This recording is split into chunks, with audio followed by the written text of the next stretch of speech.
Bismillahirrahmanirrahim. Assalamualaikum warahmatullahi wabarakatuh.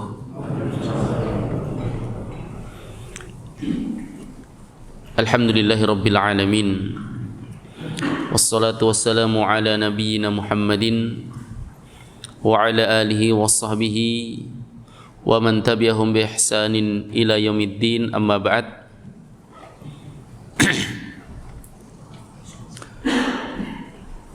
Ayyuhal ikhwah wal akhwat rahimani wa rahimakumullah.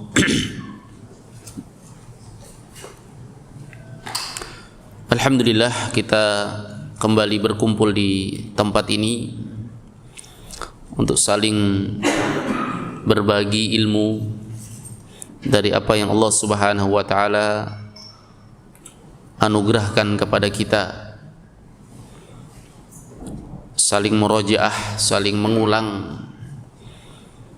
Semoga dengan pertemuan ini Allah Subhanahu wa taala menambahkan ilmu kepada kita. Ayyuhal ikhwah wal akhwat rahimani wa rahimakumullah. Tema kajian kita pada malam hari ini adalah tentang sulap antara trik dan sihir, ya. Karena masih banyak yang tersamarkan. Mana sih yang namanya sulap yang katanya hanya sekedar trik-trikan, atau mana sih sebenarnya yang dia masuk dalam kategori sihir? Jika kita ingin membahas tentang sulap, maka tidak boleh dilepaskan dari pembahasan sihir itu sendiri, ya. Dari pembahasan sihir itu sendiri, karena makna sihir secara bahasa adalah ma khafiya sababuhu, apa saja yang tersamarkan dengan sebabnya, ya. Sebabnya tersamarkan. Jadi sesuatu yang nggak diketahui sebabnya kok bisa begini, ya. Itu namanya sihir. Contoh, Pak, tiba-tiba kalau bahasa kita nggak ada angin, nggak ada hujan, tiba-tiba kok dia langsung kerasukan. Nah, kan nggak ada sebabnya, nggak kelihatan. Ternyata dia terkena sihir, ya. Itu makna sihir secara bahasa. Dan kalau kita melihat pembahasan sulap, sulap kan begitu. Kenapa kok tiba-tiba tadinya 2 jadi 3? Kan tersamarkan sebabnya, kok bisa? Nah, jadi kalau ingin membahas tentang sulap, kita tidak bisa lepaskan dari pembahasan sihir. Tidak bisa lepaskan dari pembahasan sihir. Sehingga kapan kita lepaskan, maka kadang seorang tidak paham ini betul-betul sulap yang tidak masuk kategori sihir atau sihir itu sendiri, ya.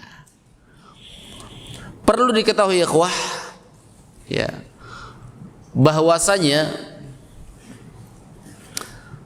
kalau seorang membahas tentang sihir, ya, tentu diidentikan dengan perkara yang diharamkan, kan, ya. Karena Nabi SAW menyebutkan ijtanibu sab'al mubiqat, jauhilah oleh kalian 7 perkara yang membinasakan. Yang pertama syirku billah, kesyirikan kepada Allah. Yang kedua as-sihr, sihir.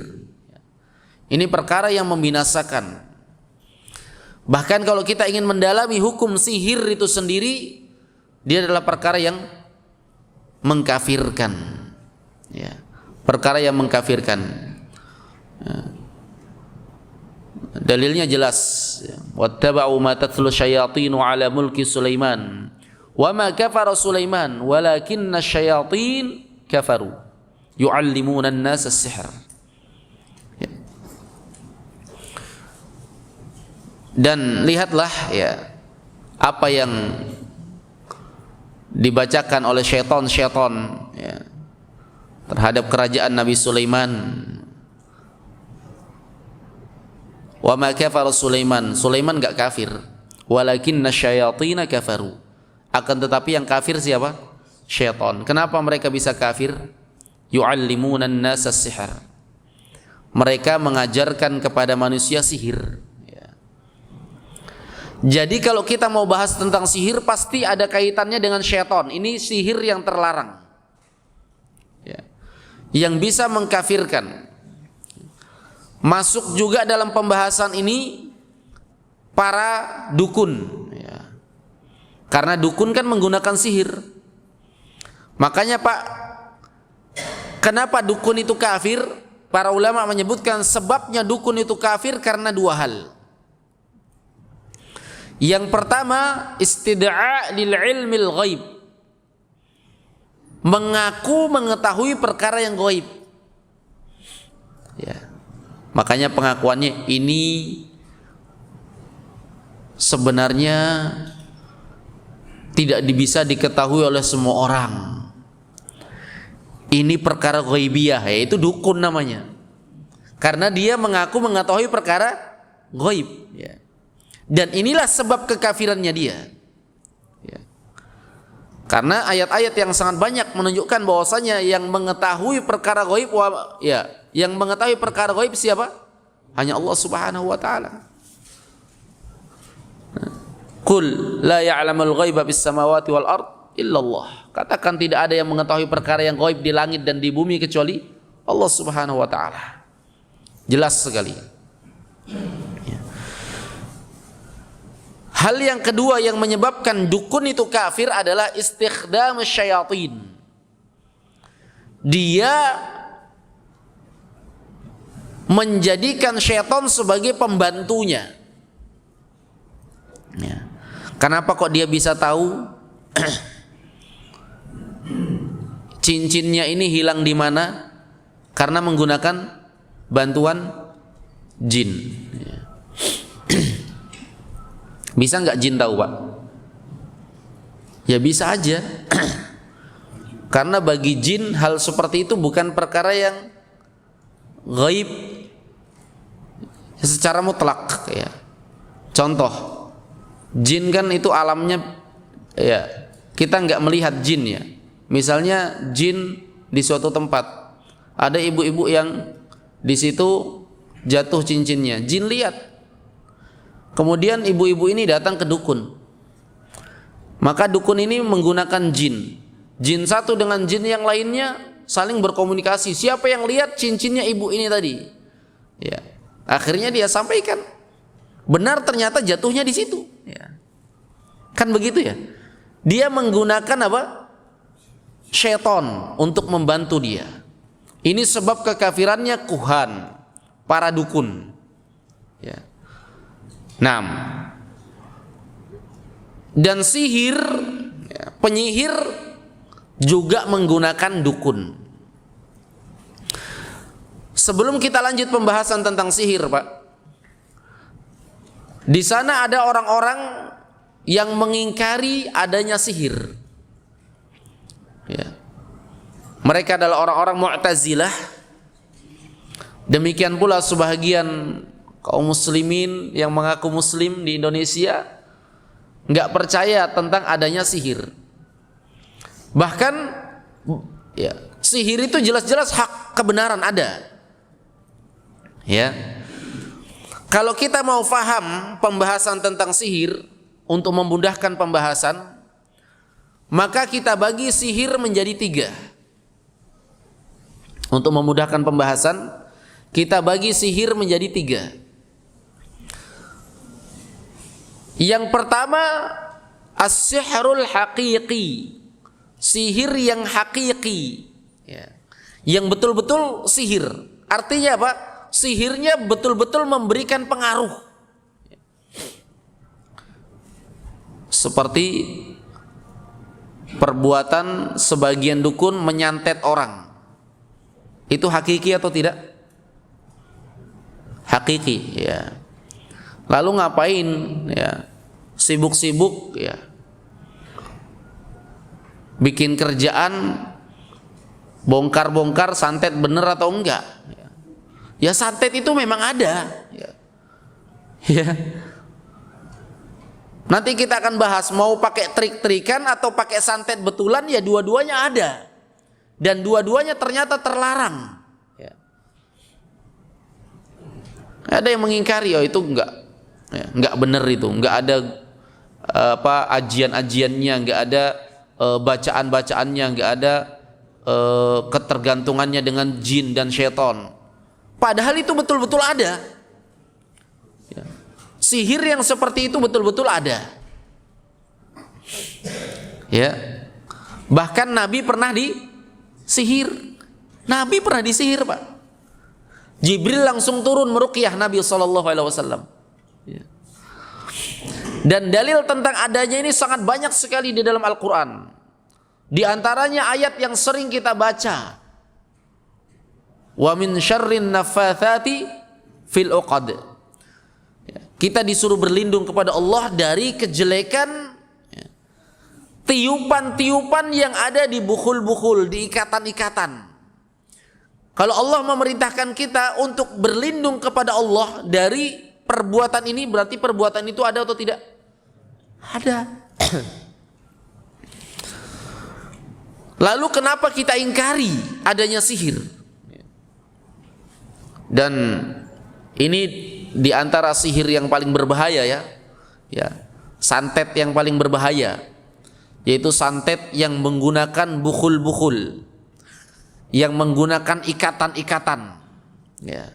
Sampai-sampai disebutkan kalau kita tidak dapatkan ikatannya, ya sihirnya nggak hilang.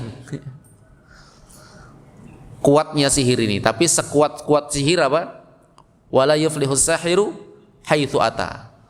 Penyihir tidak akan pernah berhasil dari sisi manapun dia datang. Yang penting kita kuatkan ketawakalan kepada Allah Subhanahu wa taala. Ya. Namanya sihir tetap terkalahkan.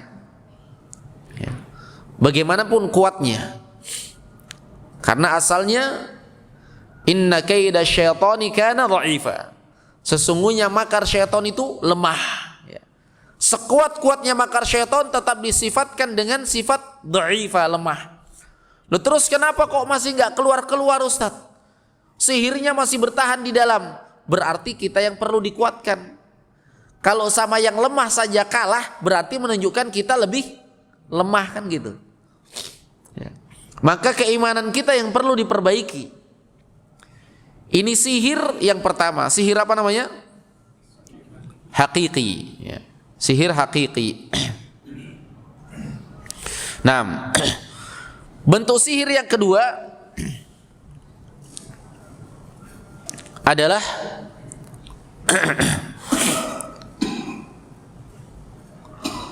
sihir takhyili. Ya. Kalau sihir hakiki tadi jenisnya banyak ya. Yang paling terkenalnya sihir hakiki itu, yang paling banyaknya ya, ada dua yang paling banyak terjadi. Ya. Ini disebut dalam kitab-kitab tauhid. Ya. Yang pertama sihir atof namanya. Ya. Yang kedua sihir sorf. Atof itu artinya melengketkan. Ya. Makanya ada huruf atof kan kalau pelajaran bahasa Arab kan, huruf waw, huruf atof, melengketkan. Ya. Ja'a Muhammadun wa Ahmad. Telah datang Muhammad dan Ahmad, berarti Ahmad ikut datang bersama Muhammad, sama-sama. Atof artinya melengketkan, yaitu sihir seseorang diguna-gunai agar dia bisa lengket kepada seseorang, padahal dia benci asalnya. Ya. Makanya sihir itu Pak kebanyakannya hubungannya dengan suami istri biasanya, kebanyakannya. Ya. Makanya dalam ayat kan disebutkan ma yufarriqu bainal mar'i wa zawjihi. Sihir yang bisa memisahkan antara suami dengan istrinya. Ya. Atof ya. Atof itu melengketkan yang tadinya benci atau tadinya biasa-biasa saja ya. Karena si laki-laki ini sudah jatuh cinta, dia datang ke dukun supaya disihir si wanita ini jatuh cinta kepada dia. Ini ada. Ya. Ini namanya sihir atof. Ya. Nah, kemudian ya ini lebih dikenal biasanya dengan sebutan pelet ya. Betul ya? Ya. Ilmu pelet ya. Supaya membuat orang jatuh cinta ya. Dan ini nyata, ini termasuk sihir hakiki. Di antara bentuk sihir yang kedua adalah sihir as-sarf, pemalingan.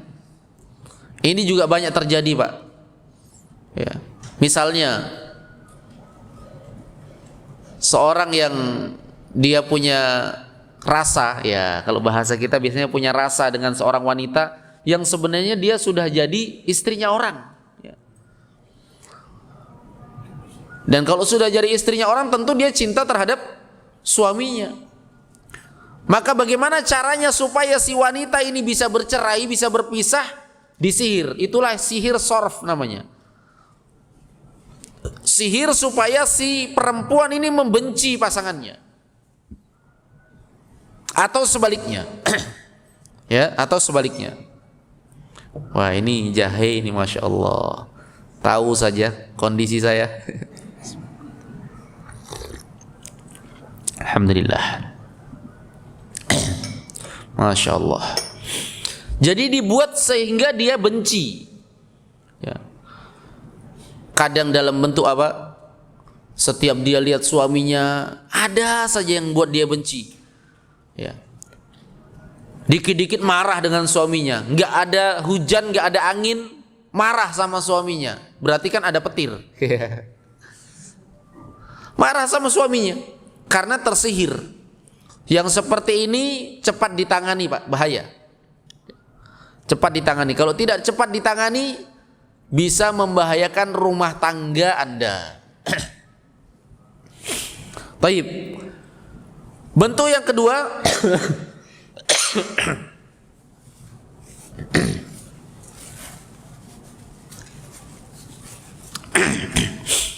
adalah sihir takhyili. Sihir yang berbentuk takhyili. Takhyil itu berasal dari kata khiyal, khayalan. Jadi seorang dibuat seakan-akan terkhayal terhadap sesuatu padahal bukan. Contoh, Pak ya. Ini paling banyak di perdagangan biasa. Karena melihat si fulan dagangan baksonya laris, maka jengkel. Akhirnya disihir. Sehingga setiap orang yang melihat Mas bakso ini mengangkat kuahnya selalu kelihatan ada kepala kucing atau tikus. Sering begini ya. Ini takhyili. Sebenarnya nggak ada tikus di situ. Sebenarnya nggak ada kepala kucing. Tetapi setiap orang yang melihat ada. Beda nggak dengan yang pertama? Kalau yang pertama betul-betul hakiki ada. Ya. Kalau ini sebenarnya tidak ada tapi kelihatan ada. Nah, itu takhyili. Yang seperti ini lebih diidentikan dengan bahasa sulap, tapi pakai syaitan. Nah, sudah mulai ada kaitannya dengan sulap ini, Pak. Karena hakikat sulap itu adalah bukan merubah sesuatu, tetapi dia menipu pandangan manusia sehingga terlihat seperti sesuatu itu. Ya enggak? Perhatikan, Pak. Ini warna apa? Putih. Perhatikan ya. Twing merah. Ya. Ya enggak? Ribet banget sih. Ya. Masukkan aja ke cat merah jadi merah. Ya. Ngapain ribet banget? Ya. Yang sebenarnya tetap putih. Ya. Tetapi manusia dikelabuhi pandangannya sehingga berubah menjadi merah. Atau dengan trik-trik tertentu sehingga terkelabuhi. Ya. Kalau memakai syaitan, maka sihir seperti ini termasuk bentuk dosa besar bahkan sampai ke jenjang kekafiran. Kalau menggunakan syaitan. Karena dia menggunakan syaitan. Walaupun dia mengatakan trik. Orang sekarang Pak banyak tertipu dengan katanya trik-trik, nggak mau ngaku itu pakai syaitan. Tapi sebenarnya sesuatu yang secara logika nggak bisa diakali. Masa nggak bisa pakai syaitan, dibakar betul-betul nggak bisa kepanasan. Ini kan kalau di zaman Nabi namanya mukjizat, ya nggak? Mukjizat ini. Nabi Ibrahim mukjizatnya apa? Dibakar nggak kepanasan. Orang sekarang katanya cuma sulap. Ya. La ilaha illallah.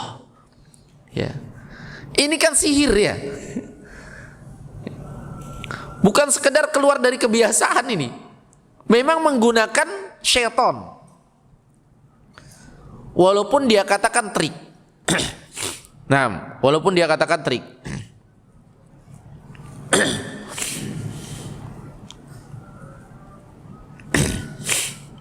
Masuk juga dalam pembahasan ini hipnotis. Hipnotis itu kan membuat orang apa? Menghipnotis orang supaya orang ini akhirnya nggak sadar. Itu termasuk sihir takhyili. Merubah daya pikirnya orang yang dirubah, cara pandangnya orang dirubah. Nah,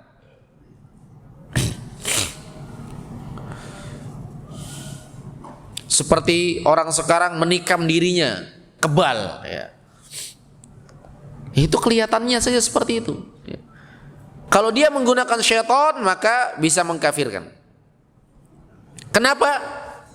Walaupun dia katakan itu sulap, walaupun dia katakan cuma hipnotis, tetapi apa bedanya dengan yang terjadi pada tukang sihirnya siapa? Nabi Musa. Tukang sihir yang ada pada zaman Nabi Musa, tukang sihirnya Firaun. Tukang sihirnya Firaun, sihirnya sihir hakiki atau takhyili? Takhyili. Mereka lemparkan tongkat-tongkatnya, ya. Kira-kira tongkatnya berubah jadi ular enggak? Tuing jadi ular. Enggak kan? Enggak. Fa idza hibaluhum wa 'asiyuhum yukhayyalu ilaihi min sihrihim annaha tas'a. Tiba-tiba tongkat-tongkat yang mereka lemparkan dan tali-tali yang mereka lemparkan yukhayyalu ilaihi min sihrihim, menjadikan pandangan-pandangan manusia melihat kepadanya annaha tas'a, dia ular yang hidup. Berarti ini identik dengan kata sulap, ya enggak? Pesulap, ya. Makanya ada sebagian mushaf Al-Quran diterjemah pesulap-pesulapnya Firaun, ya. Karena sulap itu intinya mengkelabuhi pandangan manusia, itu intinya sulap. Dan kalau dia menggunakan syaitan, ya, dia kelabuhi pandangannya, dia gunakan syaitan agar pandangan manusia terlihat seperti itu padahal tidak seperti itu, maka dia masuk dalam bentuk kekafiran. Sudah bisa mulai bedakan ya yang mana sulap, yang ya, bisa ya, yang merupakan sihir. Makanya ketika Nabi Musa melemparkan tongkatnya, setelah mereka lemparkan tongkatnya, lihat pengaruhnya sihir takhyili ini. Nabi Musa melihat tongkat-tongkat mereka apa? Tongkatnya menjadi ular atau enggak? Nabi Musa juga lihat kayak ular. Makanya fa'aujasa fi nafsihi khifata Musa. Pada diri Nabi Musa muncul ketakutan. Wih, banyak sekali ularnya. Ngeri nih. Gak bisa saya kalahkan. Qulna la takhaf. Kami katakan, kata Allah, jangan engkau takut wahai Musa. Innaka antal a'la. Engkaulah pemenangnya. Fa'alqi ma fi yaminik. Lemparkan yang ada di tangan kananmu. Talqaf ma sana'u. Akan memangsa semua apa yang mereka lakukan. Jadi tongkat-tongkat tadi dimakan oleh ularnya Nabi Musa, jadi ular betulan. Tukang sihir tahu mana ular betulan dan mana ular khayalan. Makanya mereka apa? Mereka beriman semuanya. Marah Firaun. Ya. Jadi tukang pesulap-pesulap tadi paham, karena mereka tahu mereka nggak bisa merubah. Ya. Mereka nggak bisa merubah.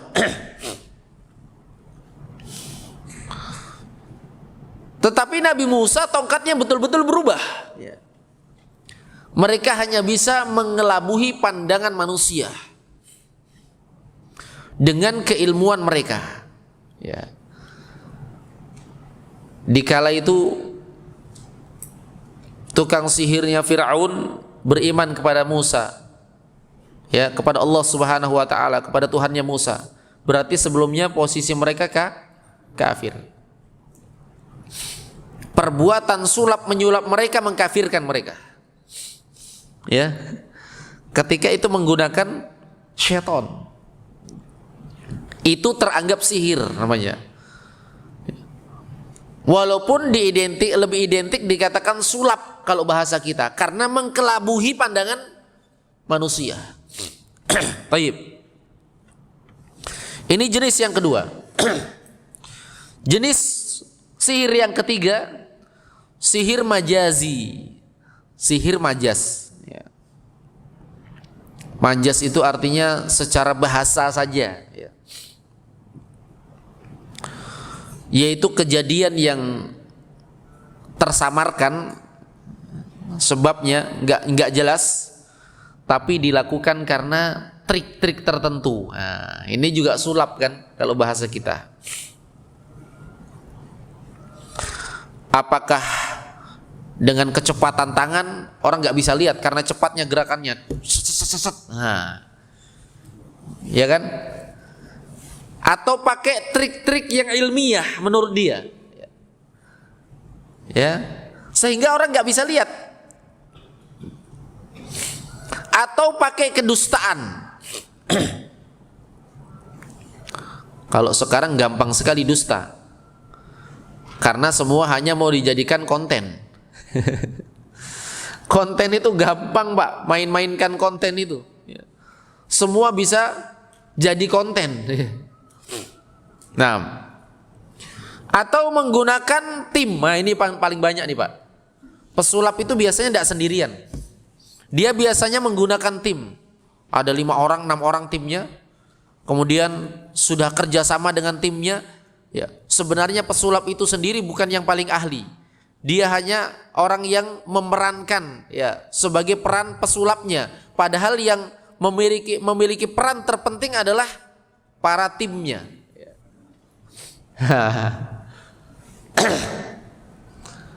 Nah, maka ini ada seperti itu. Ini majazi. Ya.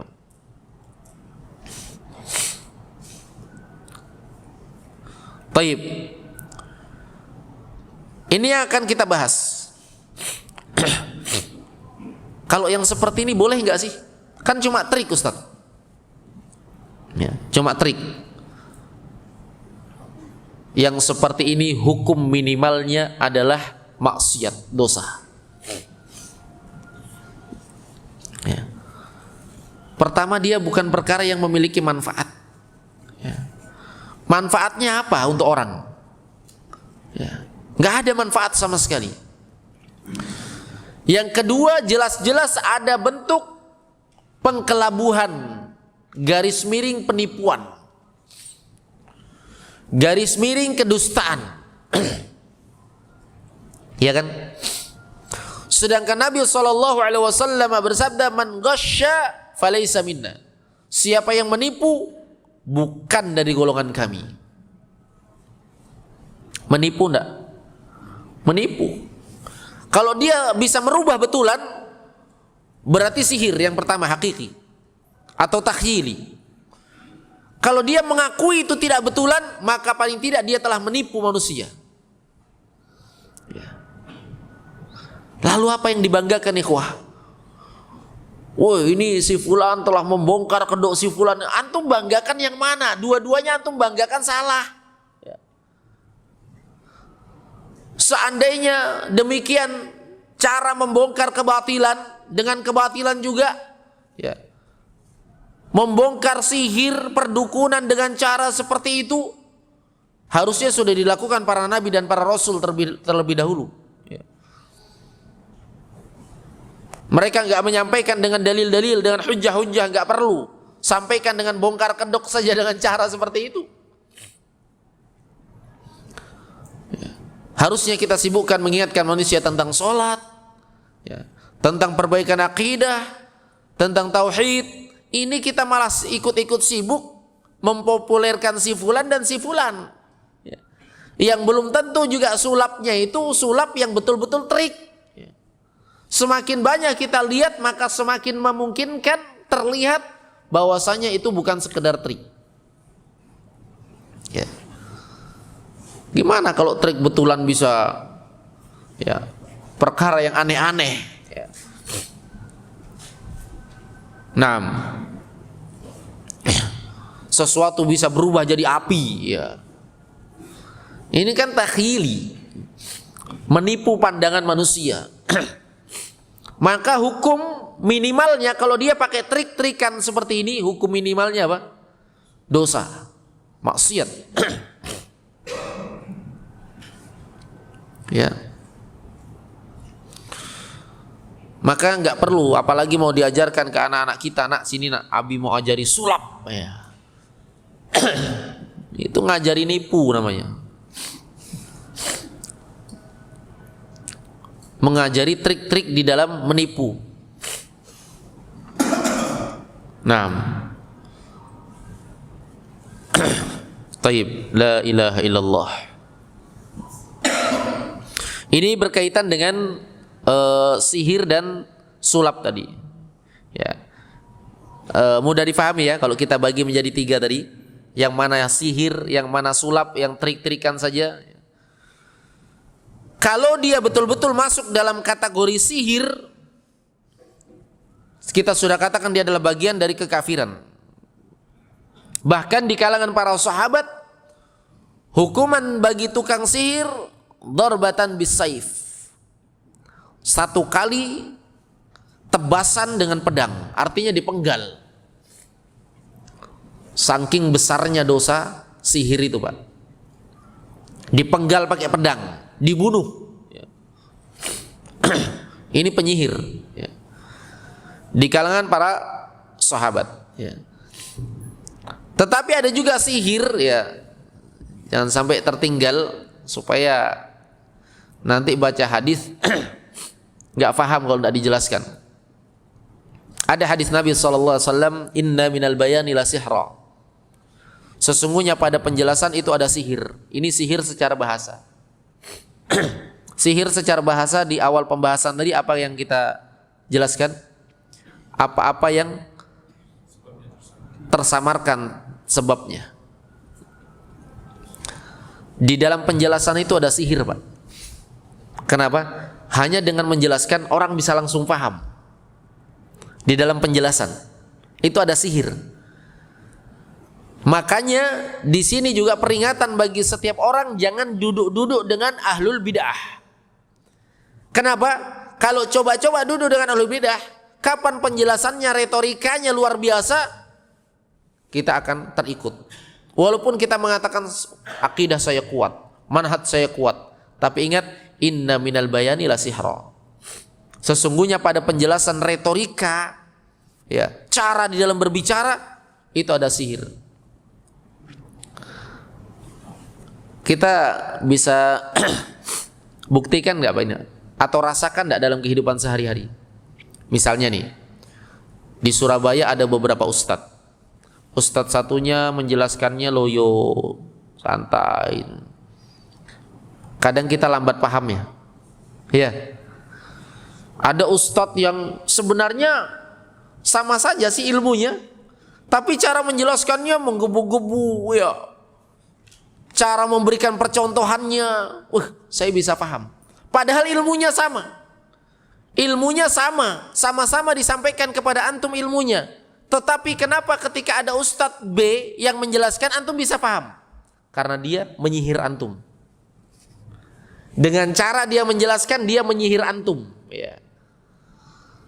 Makanya kalau sebagian ikhwah tanya, ustadz, ya, baru-baru sih ditanya sama ikhwah Malang, ikhwah sini Ustaz suka membeda-bedakan Ustaz. Ya. Saya bilang, ya memang tiap Ustaz beda. Maksudnya Ustaz, dia pilih-pilih Ustaz, ya itu hak dia, saya bilang. Oh boleh kah Ustaz? Tapi kalau Ustaz ini dia tidak hadiri, kalau Ustaz ini dia tidak hadiri. Yang dilarang itu adalah tidak menghadiri majelis ilmu. Masalah dia memilih Ustaz ini yang dia hadiri, Ustaz yang lainnya, itu hak dia. Para ulama saja dahulu ada yang diseniorkan. Murid-murid Imam Syafi'i mana mau menghadiri imam-imam yang lain. Bukan berarti dia taklid kepada Imam Syafi'i, tapi karena sudah kecintaannya, ya, penjelasan Imam Syafi'i yang lebih gamblang, ya, itu tabiat manusia. Tabiat manusia nggak bisa dipaksakan. Dia lebih cinta kepada seseorang. Yang dilarang itu kalau Anda lebih mencintai Ustadz Fulan, tapi antum mencela Ustadz yang lain, itu yang dilarang. Menjatuhkannya, ya, mengejek-ejeknya, alah Ustadz apa itu, jelaskan aja nggak jelas. Bagi antum, bagi yang lain mungkin jelas. Ya. Ya. Karena memang pada penjelasan itu ada sihir, ikhwah. Ya. Jadi kenapa ya? Kalau Ustadz ini kok masjidnya penuh, ya. Kalau Ustadz Fauzan nggak sampai setengah, ya biar aja. Ya. Dia lebih cinta kepada Ustadz lain karena memang dia lebih tersihir dengan Ustadz yang lain itu. Ya. Lebih cinta biasa-biasa aja kok. Ya. Jangan yang seperti ini ikhwah menjadi beban antum. Ya. Untuk ikhwah yang lainnya nggak enakan. Wah masa pilih-pilih Ustadz, ya wajar. Ya. Antum aja pilih-pilih juga. Ya.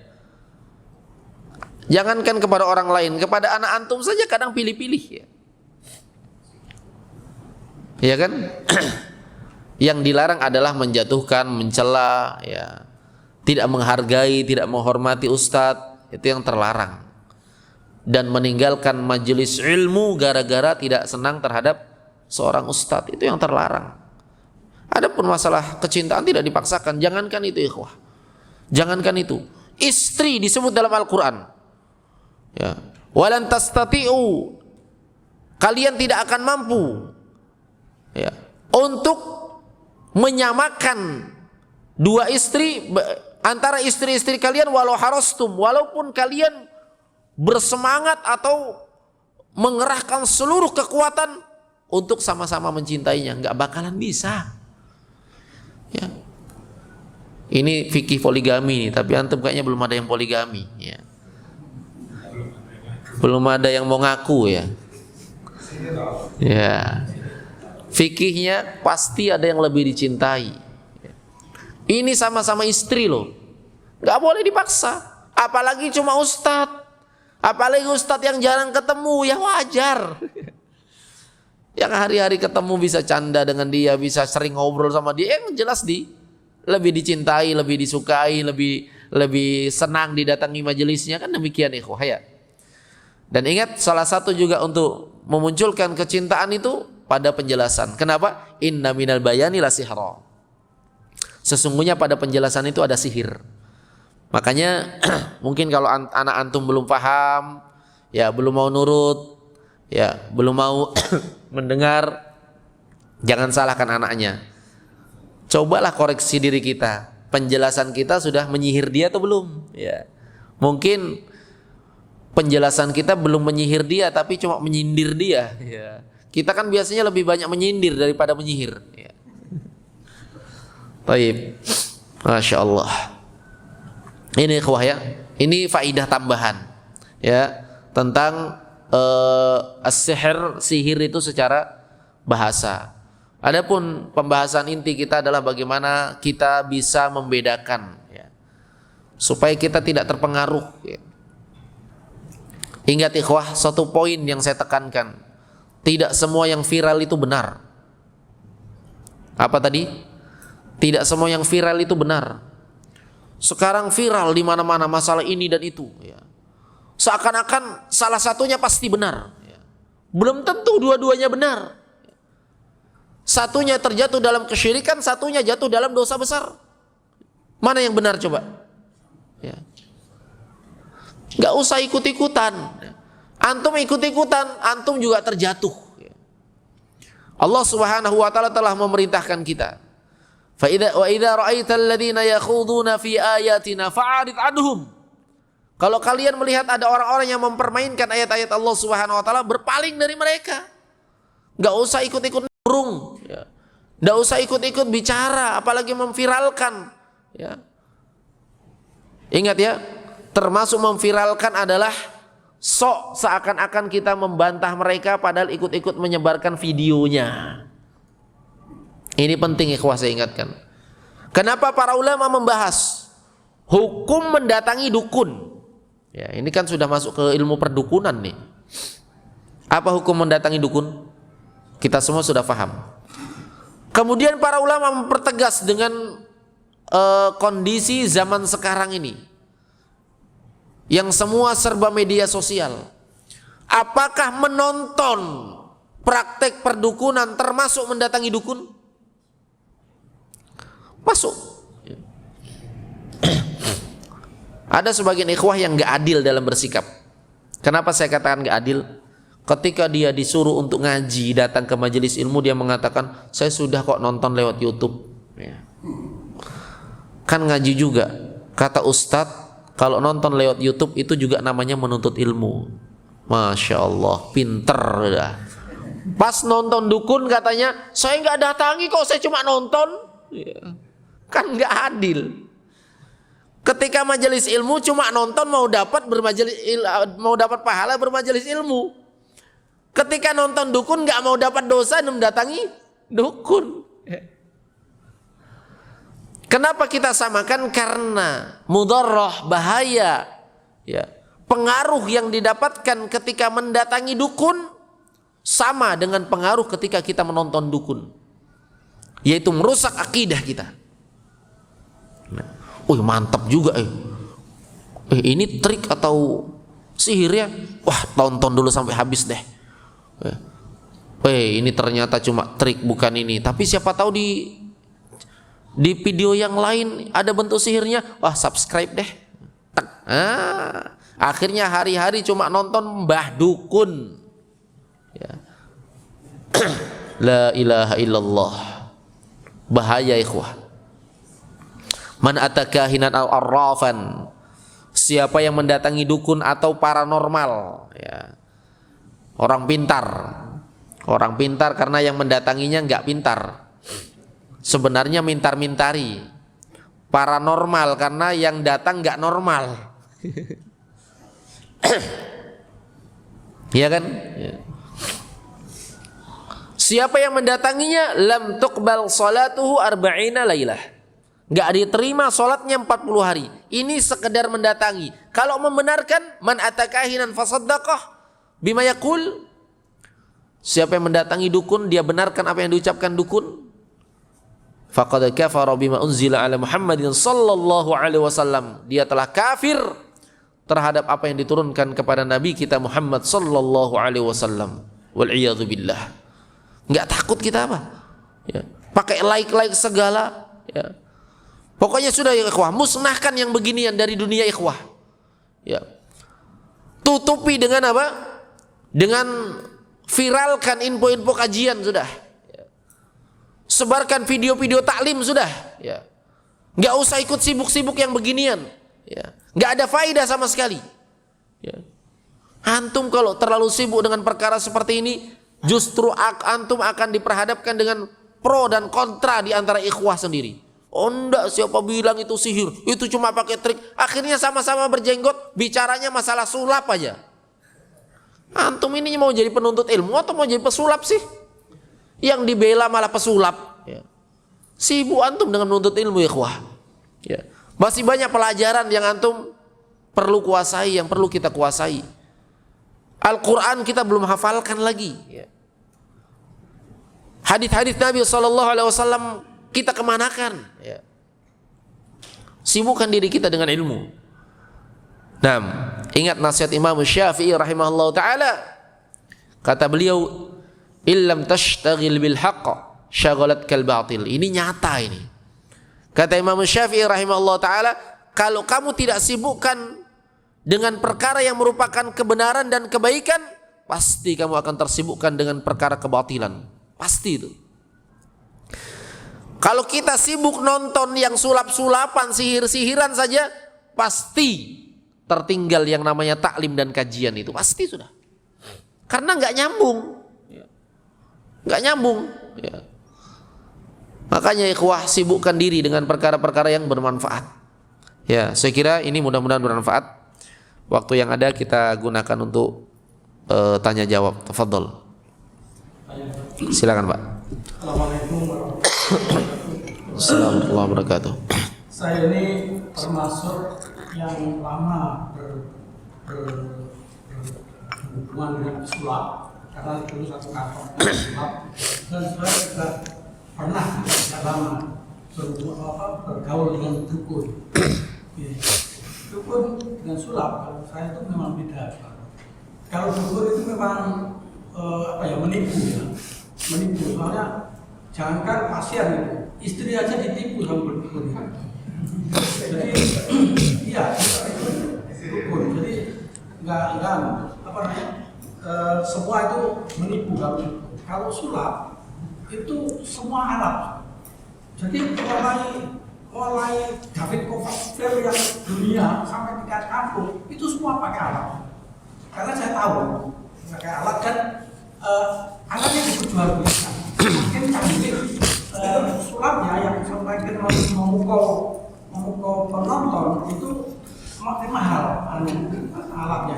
Semua diperjualbelikan, dan kita semua bisa jadi penyulap kalau kita beli. Yeah.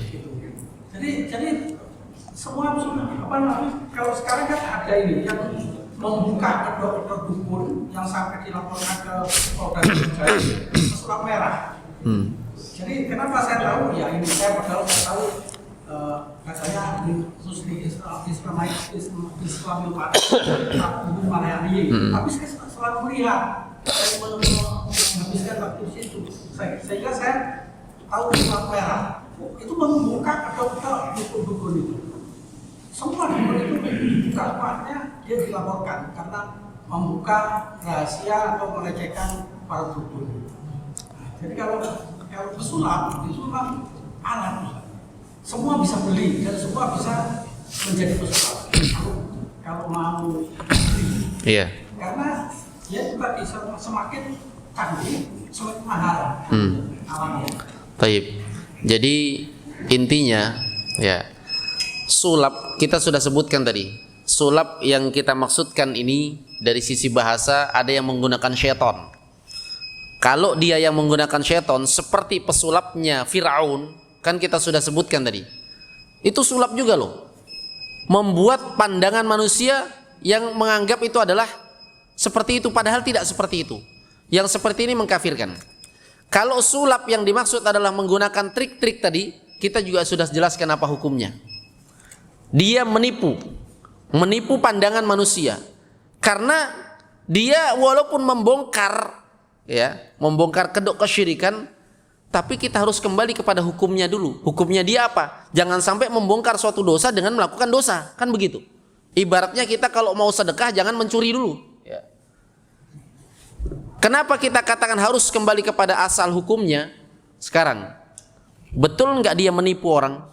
Seandainya tidak menipu, kenapa dia harus tampakkan sesuatu yang berbeda dengan apa yang dilihat orang? Itu kan menipu namanya. Nabi SAW mengatakan, man ghasya falaysa minna. Siapa yang menipu bukan dari kami. Ya. Sedangkan tidak ada bentuk penipuan saja, mengagetkan orang saja dengan sesuatu yang tidak biasa, ya.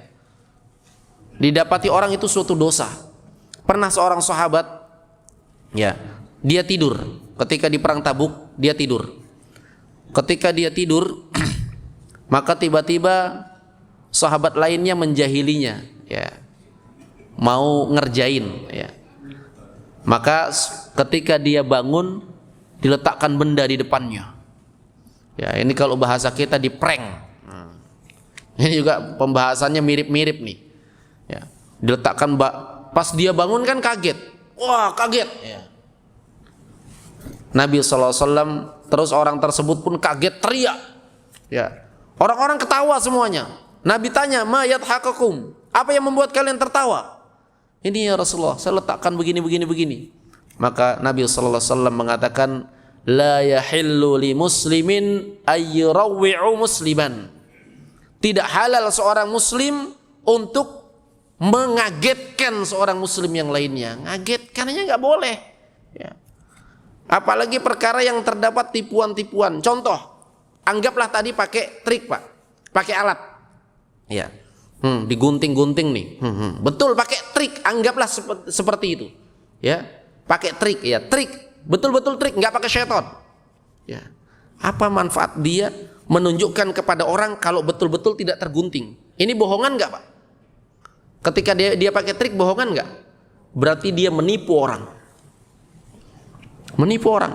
Tiba-tiba pakai trik, ya, karena ada zat kimianya. Taruh. Kebakar. Nah. Anggaplah ini pakai trik. Ya, kita benarkan pakai trik. Tetapi orang yang melihat tertipu tidak? Ngapain dia bersulap kalau tidak mau membuat orang tertipu? Kalau tidak tertipu bukan sulap namanya.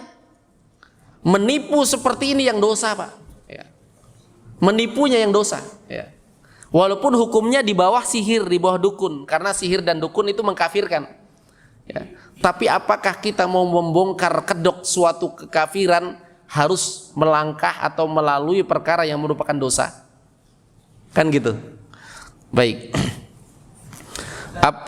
Ya. Azan dulu, fadhal.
Taib. Apa hukum meruqyah bagi seorang yang terkena sihir? bagaimana cara menghilangkan sihir dari seorang yang kena sihir. Hukum ruqyah bagi seorang yang terkena sihir. Dalam pembahasan ruqyah ada beberapa pembahasan. Pertama, pembahasan meruqyah orang yang terkena sihir atau sakit. Kedua, pembahasan meminta ruqyah bagi orang yang terkena sihir. Ini pembahasan yang berbeda. Pembahasan pertama tentang meruqyah orang yang terkena sihir, maka ini adalah perkara yang baik, karena asalnya sihir itu ya, dia ditangkal salah satunya dengan al-mu'awwidzat, dengan bacaan-bacaan yang mengandung perlindungan kepada Allah Subhanahu wa taala. Ya. Allah berfirman, "Wa qul a'udzubika min hamazatis syayatin." Katakanlah, aku berlindung kepada Allah Subhanahu wa taala dari gangguan-gangguan syaitan-syaitan. Ya, dibacakan kepadanya, dan demikian pula Jibril meruqyah Nabi sallallahu alaihi wasallam ketika terkena sihir. Maka seorang yang terkena sihir itu dia diruqyah. Ya, dia boleh meruqyah dirinya sendiri, dan ini yang paling bagus, dan orang lain boleh meruqyah dia. Nabi sallallahu alaihi wasallam bersabda tentang ruqyah, ya, man istata'a ay yanfa'a akhihi falyaf'al. Siapa yang mampu untuk memberikan manfaat kepada saudaranya, hendaklah dia lakukan, termasuk membacakan ayat-ayat. Ya. Bagaimana cara menghilangkan sihir dari seorang yang kena sihir? Yang pertama tentunya dengan al-mu'awwidzat, ya, membaca ayat-ayat tentang isti'adzah, minta perlindungan kepada Allah Subhanahu wa taala, atau membaca ayat-ayat yang lainnya, ayat-ayat ruqyah dan seterusnya. Kemudian jika sihir tersebut menggunakan bukhul atau al-aqad, ya, simpul-simpul, dan ini paling banyak digunakan oleh tukang sihir, menggunakan simpul-simpul seperti rambut yang digulung-gulung, ya, atau bagian dari sesuatu yang dimiliki oleh yang disihir, misalnya pakaian dalamnya dan semisalnya, maka dicari itunya dan dibakar, ya, karena itu adalah syaitan menyimpan, ya, bagian dari sihirnya di situ. Ya, kalau bahasa kita kekuatannya di situ, maka dibakar, dan jangan takut, ucapkan saja Bismillah, bakar, maka selesai insyaallah. Nah, itu salah satu atau bagian dari cara-cara untuk menghilangkan sihir dari seseorang. Bagaimana hukumnya seorang suami yang mentalak istrinya dalam kondisi kena sihir atau pelet? Apakah talaknya sah atau tidak sah talaknya? Karena yang mentalak adalah suaminya. Masalah sebab dan musababnya itu tidak masuk dalam pembahasan apakah sah tidak sahnya. Ya, hanya saja seorang ketika dia mengetahui istrinya ada tanda-tanda terkena sihir, harusnya seorang itu lebih banyak bersabar. Karena kapan dia mentalak istrinya itu menunjukkan dia kalah dengan syaitan. Ya, masa gara-gara syaitan dia terpisahkan dengan istrinya? Maka dia harusnya bersabar dengan istri yang seperti ini, dan dia terus berusaha untuk mengobatinya, membacakan ayat-ayat Allah Subhanahu wa taala, membiasakan istrinya untuk terbiasa dengan zikir-zikir, ya, zikir pagi, zikir sore, ya. Dan saya ingatkan kepada para ikhwah, khususnya bagi ikhwah-ikhwah yang biasa meruqyah, jika kita meruqyah, selalulah ingatkan untuk orang yang kita ruqyah untuk agar dia membentengi dirinya dengan sering membaca Al-Quran dan zikir-zikir. Ya. Kita itu ibaratnya hanya membantu. Ya. Pernah pelihara kambing, Mbak, ya? Ya. Pernah ya pelihara kambing di kandang, ya. Ya. Seorang kalau dia pelihara kambing di kandang, ya, supaya kambing tersebut tidak makan rumput, maka dijagain. Tapi yakin, kalau yang jaga sudah pergi, dia akan makan rumput lagi. Tetapi kalau seorang memiliki akal, dia akan pagari, sehingga kambing tersebut tidak akan memakan rumput walaupun tidak ada yang jaga. Seorang kalau terkena sihir atau seorang kalau terbiasa diruqyah orang lain, sampai kapan orang itu menjagain kita? Ya. Ustadznya pergi, jinnya datang lagi dong. Iya enggak? Tapi kalau dia membentengi dirinya sendiri, artinya dia memagari dirinya. Ya. Makanya ada buku-buku yang dikarang oleh para ulama itu Hisnul Muslim, ya, benteng bagi seorang muslim, itu zikir-zikir semua. Karena kapan seorang membentengi dirinya sendiri, dia akan terjaga. Ya. Ada orang sekarang terlalu mengandalkan orang lain. Ustadz, kambuh lagi Ustadz, datang lagi jinnya, dibawa lagi ustadznya digeret sana sini. Ya. Memangnya kerjanya Ustadz mau meruqyah aja, ya kan? Dan yang berpengaruh itu bukan ustadznya, yang memberikan pengaruh itu ayat-ayat yang dibaca. Ada orang sekarang, Pak, ini nggak apa-apa ya, lanjut ya. Dulu di zaman Syekh Mukbil, Syekh Mukbil pernah marah, ya. Jadi di waktu itu ada yang kerasukan, diruqyah sama santri, ya, diruqyah sama santri. Sewaktu-waktu Syekh Mukbil marah. Katanya kalau ada yang kerasukan jin di waktu belajar, biarkan saja, jangan ada yang meruqyah. Ya kan? Karena tujuan jin itu bukan orang yang dirasuki itu. Tujuan utamanya itu merusak akidah kalian. Terganggu kalian dalam menuntut ilmu.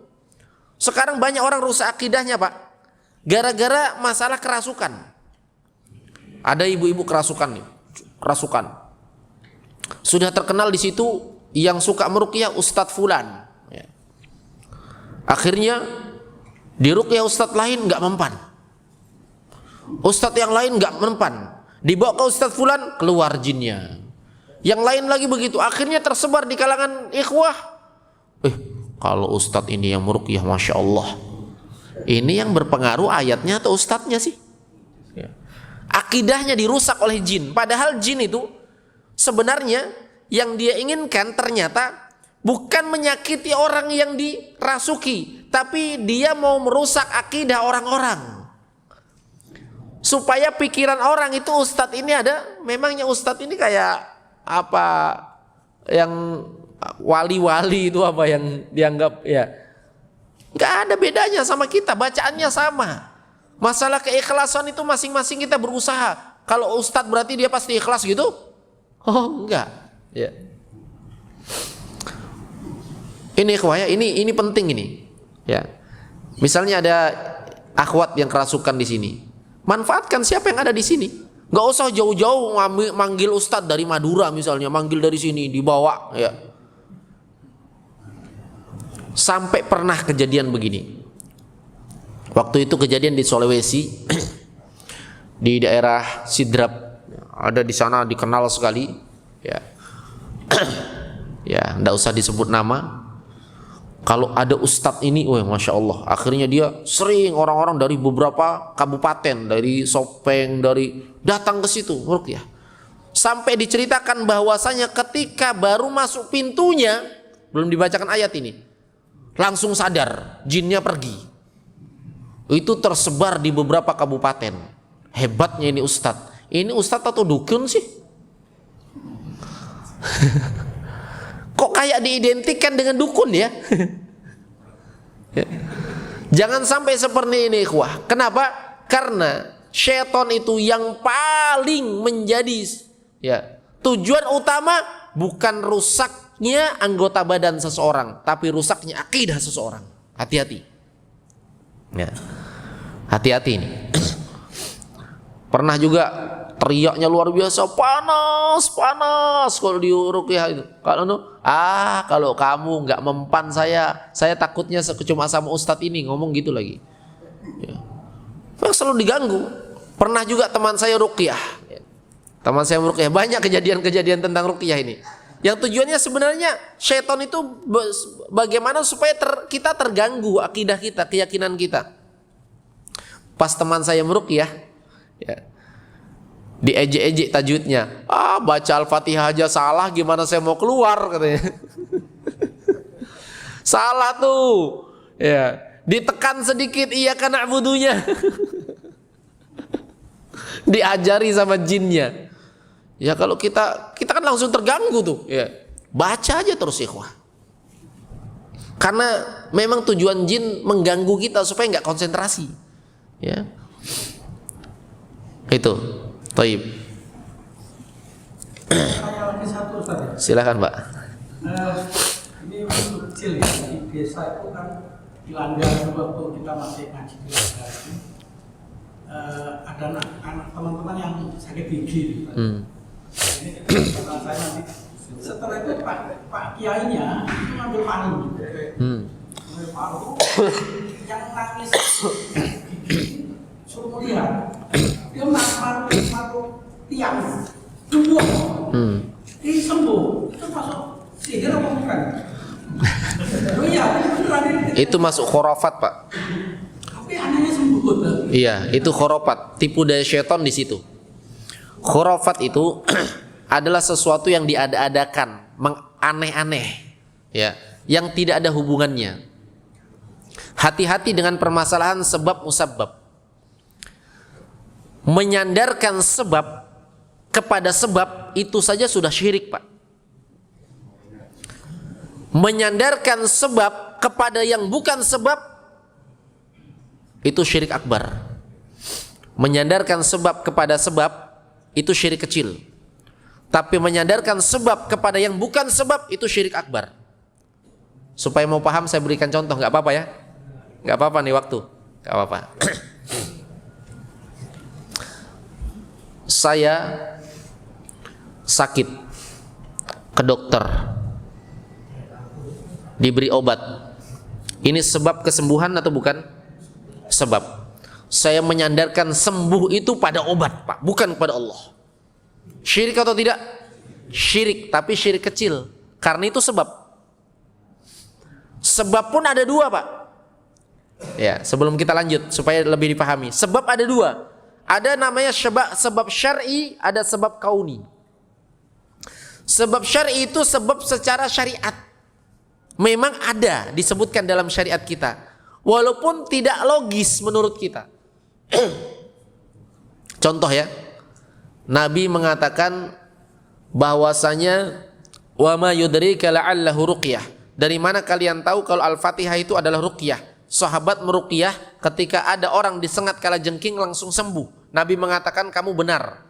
Itu ruqyah. Secara logis, Pak, bacaan bisa menyembuhkan disengat kalajengking enggak? Enggak ya. Tapi secara syar'i itu ditetapkan oleh Allah. Ini syar'i namanya, sebab syar'i. Ya. Menyambung silaturahmi bisa memanjangkan umur. Logis enggak?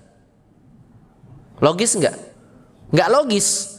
Tetapi syariat menetapkan man arada ayyansa umurahu wa yassir umurahu falyasil rahimahu.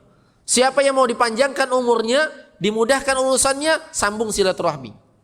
Itu sebab syar'i. Yang kedua sebab kauni. Sebab kauni ini sebab yang logis. Minum bisa hilang haus, betul nggak, Pak? Betul. Makan bisa hilang lapar, betul nggak? Ini sebab kauni. Disebut nggak dalam Al-Quran? Wahai orang-orang beriman, makanlah kalian supaya kalian kenyang. Ada nggak? Enggak disebut dalam Al-Quran. Berarti nggak syar'i, tapi kauni, nyata. Sebab yang nyata. Ya. Kalau ada sesuatu kita sandarkan kepada sebab, maka itu bisa kesyirikan. Karena sebab itu bukan yang menciptakan sesuatu. Bukan obat yang menciptakan sehat, Pak. Yang menciptakan sehat itu Allah. Berarti kita hanya menempuh sebab kesembuhan dari Allah. Nah, lebih parah kalau kita menyandarkan suatu yang kita anggap sebab padahal dia bukan sebab. Contoh, kalau ada kupu-kupu berarti mau ada tamu. Apa hubungannya kupu-kupu dengan tamu? Syar'i ada enggak di dalam Al-Quran? Ada enggak dalam Al-Quran? Enggak ada. Ada enggak dalam hadis? Ya. Ada enggak dalam hadis? Enggak ada. Berarti enggak syar'i. Logis enggak? Kupu-kupu kok bawa berita tentang datangnya tamu? Enggak logis. Berarti dia bukan sebab. Sama tadi, Pak. Ada enggak di dalam Al-Quran? Kalau sakit gigi maka pukullah pintu. Ya. Enggak ada. Berarti bukan sebab syar'i. Sekarang sebab nyata, kauni enggak? Logis enggak? Apa hubungannya pintu dengan gigi? Berarti dia dikhawatirkan termasuk kesyirikan. Ya. Termasuk kesyirikan kalau dia menyandarkan kesembuhan itu pada dipukul pintu, Pak. Ya. Hati-hati. Ya. Misalnya kalau kalau enggak santap-santap, kalau orang Jawa ya, mau pergi enggak santap-santap, enggak gini. Ya. Itu bakalan celaka di jalan. Apa hubungannya? Apa hubungannya coba? Kalau ketabrak kucing, nggak singgah dikubur dulu, ada nggak di Jawa begini? Bakalan celaka. Apa hubungannya? Ya. Nah, ini semua tatoyur, menyandarkan kesialan kepada sesuatu yang kata Nabi SAW, at-tiyaratu syirkun, menyandarkan kesialan kepada sesuatu itu kesyirikan, menyandarkan kesialan kepada sesuatu itu adalah kesyirikan. Pertanyaan terakhir, Afan Ustaz, waktu sudah habis. Terima kasih. Subhanakallah bihamdik asyhadu an la ilaha illa anta astaghfiruka wa atubu ilaik. Walhamdulillahirabbil alamin. Assalamualaikum warahmatullahi wabarakatuh.